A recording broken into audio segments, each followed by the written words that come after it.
بسم اللہ الرحمن الرحیم۔ محترم ناظرین و سامعین، السلام علیکم ورحمۃ اللہ وبرکاتہ۔ آؤ نماز سیکھے اس خصوصی پروگرام میں آپ تمام ہی ناظرین کا پرزور استقبال ہے۔ آج آپ حضرات کی خدمت میں ذو الحجہ کے اس مہینے کے مقدس مہینے کے اعتبار سے کچھ مقدس عبادات اور کچھ مقدس تعلیمات کے تعلق سے کچھ باتیں آپ حضرات کی خدمت میں لے کر حاضر ہوئے ہیں۔ بہت ساری عبادتیں اس ذو الحجہ کے مہینے کے اندر ہم تمام کو پیارے آقا صلی اللہ علیہ وسلم کے ذریعے سے ملی ہے، اور آپ کی تعلیمات سے ہم تمام کو ان چیزوں کا کرنے کا اہتمام کرنے کی تاکید بھی کی گئی ہے۔ انہی تعلیمات میں سے ایک عمل ہمیں جو دیا گیا ہے پیارے آقا صلی اللہ علیہ وسلم کے ذریعے سے، اس کو تکبیر تشریق کہتے ہیں، جو 9 ذی الحجہ کی فجر سے 13 ذی الحجہ کی عصر تک ہر فرض نماز کے بعد مرد کے لیے بلند آواز سے اور عورت کے لیے آہستہ آواز سے ایک مرتبہ پڑھنا واجب ہے۔ اور وہ تکبیر تشریق کی کیا حقیقت ہے وہ بھی آپ حضرات کے سامنے انشاءاللہ پیش کیا جائے گا۔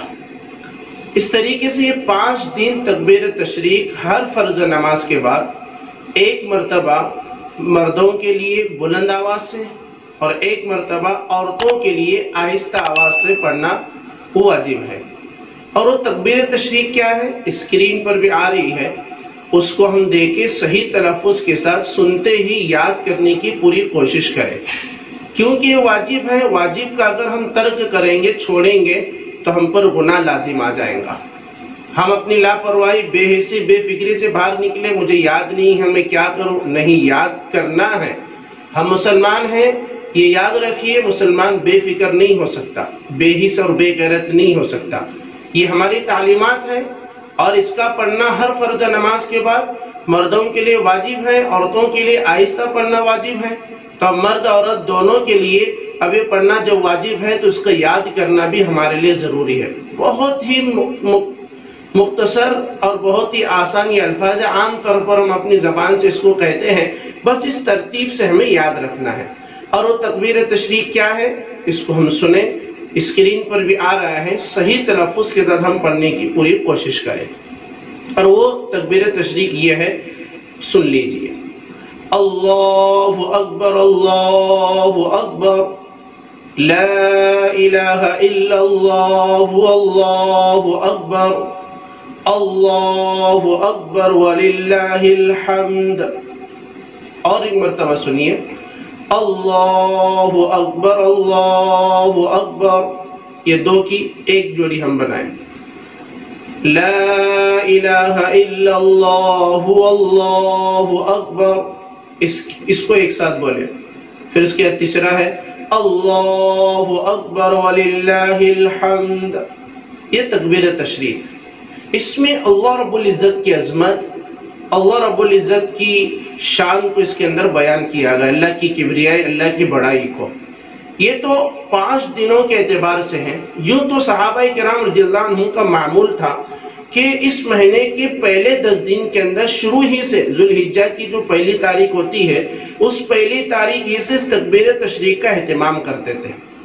تو محترم ناظرین، ہم لگے ہاتھ، شاید دیر آیت درست آیت اب تک ہمیں نہیں معلوم تھا، تو اب ہم جان لیں کہ جتنے بھی دن اب تو ہمیں پڑھنا ہے، لیکن آئندہ باری جب بھی ہمیں موقع ملے گا تو ہم پہلے ہی تاریخ سے انشاءاللہ اس تکبیر تشریق کا چلتے پھرتے اڑتے بیٹھتے اہتمام کریں گے۔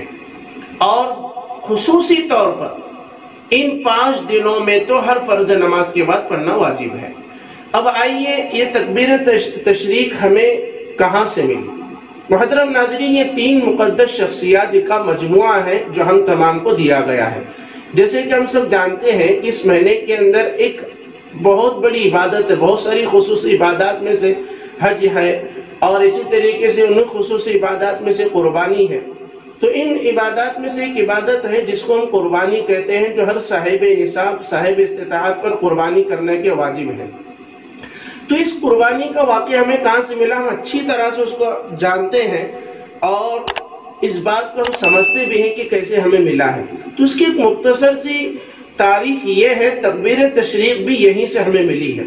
یعنی جیسے کہ ہم جانتے ہیں کہ حضرت ابراہیم علیہ السلام کو خواب میں یہ بتلایا گیا کہ آپ اپنے نور نظر لخت جگر حضرت اسماعیل علیہ السلام کو ذبح کر رہے ہیں۔ جو لمبی تاریخ ہے، خلاصۃ کلام یہ ہے کہ جب حضرت ابراہیم علیہ السلام اپنے بیٹے حضرت اسماعیل علیہ السلام کو لے کر ذبح کرنے کی پوری تیاری کر رہے تھے، تو اسی اثنا میں اللہ رب العزت نے حضرت جبرائیل علیہ السلام کو بھیجا، کیونکہ اللہ ہی جانتے تھے کہ کیا ہونے والا ہے۔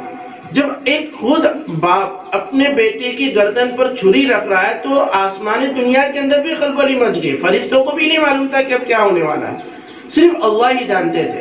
تو اللہ تعالیٰ نے حضرت جبرائیل علیہ السلام کو یہ حکم دیا کہ جاؤ، میرے خلیل حضرت ابراہیم اپنے بیٹے حضرت اسماعیل کو ذبح کر رہے ہیں، تو اسماعیل کو ہٹا کر اس دمبے کو ان کی جگہ پر رکھ دو۔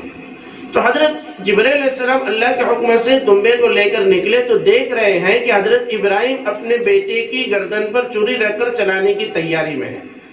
تو حضرت جبرائیل کو نہیں معلوم تھا کہ آگے کیا ہونے والا ہے، وہ تو ظاہر کو دیکھ کر یہ سمجھ رہے تھے کہ کہیں حضرت ابراہیم علیہ السلام اپنے بیٹے پر چھری نہ چلا دے تو عجلت نہ کر جائے، جلدی کر جائیں گے۔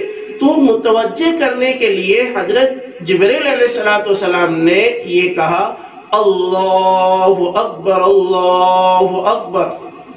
تو جیسے حضرت ابراہیم علیہ السلام نے یہ آواز سنی تو سمجھ گئے کہ اللہ کی طرف سے کچھ فدیہ، یعنی اللہ کی طرف سے میرے امتحان کی کامیابی کا ایک ذریعہ آیا ہے اور اللہ کی طرف سے اب میرے لیے کچھ اعلان آیا ہے۔ تو یہ سن کر فوراً حضرت ابراہیم علیہ السلام نے کہا، لا الہ الا اللہ واللہ اکبر۔ تو نیچے سوئے ہوئے جو معصوم بچے حضرت اسماعیل علیہ السلام تھے، وہ سمجھ گئے کہ ہم امتحان میں کامیاب ہو گئے، تو فوراً انہوں نے کہا، اللہ اکبر وللہ الحمد۔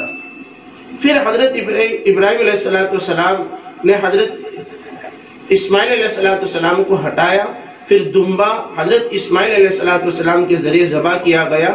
یہی وہ پیاری سنت جو رہتی دنیا تک۔ اس امت محمدیہ کے اندر قربانی کے طور پر بقرعید کے موقع پر، ہر عید الاضحیٰ کے موقع پر اس قربانی کو یاد کیا جاتا ہے۔ یہ تین مقدس شخصیات کے کلمات ہیں جو ہمیں تکبیر تشریق کے طور پر دیے ہیں۔ پہلی جو لائن ہے اللہ اکبر اللہ اکبر، یہ حضرت جبرائیل نے کہی۔ پھر دوسرا جو جملہ ہے حضرت ابراہیم علیہ السلام نے کہا، لا الہ الا اللہ واللہ اکبر۔ پھر تیسری جو لائن ہے حضرت اسماعیل علیہ السلام نے کہا، اللہ اکبر وللہ الحمد۔ یہ ہر فرض نماز کے بعد ہم تمام کو پڑھنا واجب ہے۔ بس تھوڑا سا فرق یہ ہے بنیادی، مردوں کے لیے بلند آواز سے پڑھنا ہے، اتنا زور سے چلا کرنے میں، بلکہ ایک چھوٹی جیسے ہم بات کرتے اس انداز سے ہمیں پڑھنا ہے۔ اور عورتوں کے لیے فرق یہ ہے کہ آہستہ آواز میں ہر فرض نماز کے بعد یہ پڑھنا ہے۔ یہ طریقہ تکبیر تشریق کا اور اس کی مختصر سی تاریخ تھی، اس کو ہم یاد کریں، ہر فرض نماز کے بعد ہم اس کو پڑھنے کا اہتمام کریں۔ لیکن ہاتھ ایک مسئلہ بھی ہم سنیں، جیسے کہ ہم نماز پڑھ رہے ہیں جماعت کے ساتھ، اب جماعت کے ساتھ پوری رکعتیں ہمیں ملی، چاہے فجر ہو، ظہر ہو، عصر ہو، مغرب ہو، عشاء ہو، تو ہم فوراً سلام پھیرنے کے بعد پڑھیں گے۔ لیکن اگر رکعت چھوٹ جائے تو سب لوگوں نے تو پڑھ لی، اب جس کی رکعت چھوٹی وہ تو پوری کرنے کے لیے کھڑا ہو گئے، وہ تو اب پڑھے گا نہیں، تب کیا کریں؟ مسئلہ یہ ہے کہ جتنے بھی ان کی رکعتیں چھٹی ہے وہ اپنی چھٹی ہوئی رکعتوں کو پوری کرنے کے بعد پھر وہ پڑھیں۔ ایسا نہیں کہ عام طور پر ہم مسجدوں میں دیکھتے ہیں کہ جن کی رکعتیں چھٹی وہ پڑھتے نہیں، اور یاد بھی رہتا ہے تو شرمتے ہیں۔ اللہ کی عبادت کرنے میں ہمیں شرم اور ہچکچاہٹ کی کیا ضرورت ہے؟ ہم پورے شان سے، ہم کچھ نہیں، اللہ کی بڑائی بیان کر رہے ہیں، اللہ کی کبریائی کو بیان کر رہے ہیں، تو ہمیں شرم اور ہچکچاہٹ کی کیا ضرورت ہے؟ تو ہم نماز کی جو رکعتیں چھٹی اس کو پورے کرنے کے بعد، ان رکعتوں کی پورے کرنے کے بعد اس تکبیر کو بھی ہمیں پڑھنا ہے۔ یعنی پوری رکعتیں پوری ہو گئی تو اس تکبیر کو ہم پڑھیں، اللہ اکبر اللہ اکبر، لا الہ الا اللہ واللہ اکبر، اللہ اکبر وللہ الحمد. مسجد میں ہم ایک ساتھ پڑھ رہے ہیں تو اس طریقے سے رک رک کر پڑھیں تاکہ اس تکبیر کی شان بھی باقی رہے، سب کو سمجھ میں آئے. کیونکہ سب الگ الگ چلائیں گے تو عجیب طریقے کی آواز آئیں گی، پھر مسجد کی بے حرمتی بھی ہو سکتی ہے. اس لیے سب ایک ساتھ پڑھیں گے تو آواز کے اندر خوبصورتی بھی باقی رہیں گی. اللہ سے ہم دعا کرتے ہیں کہ اللہ تعالیٰ ہم تمام کو عید کی خوشیاں نصیب فرمائے اور ہماری خوشیوں کی حاسدین کے اثر سے، فاسدین کے فساد سے، شرارتوں کے شرارت سے اللہ حفاظت فرمائے. آمین یا رب العالمین. محترم ناظرین اجازت دیجیے، پھر ایک نئی ویڈیو کے ساتھ آپ حضرات کی خدمت میں حاضر ہوں گے. السلام علیکم ورحمۃ اللہ وبرکاتہ.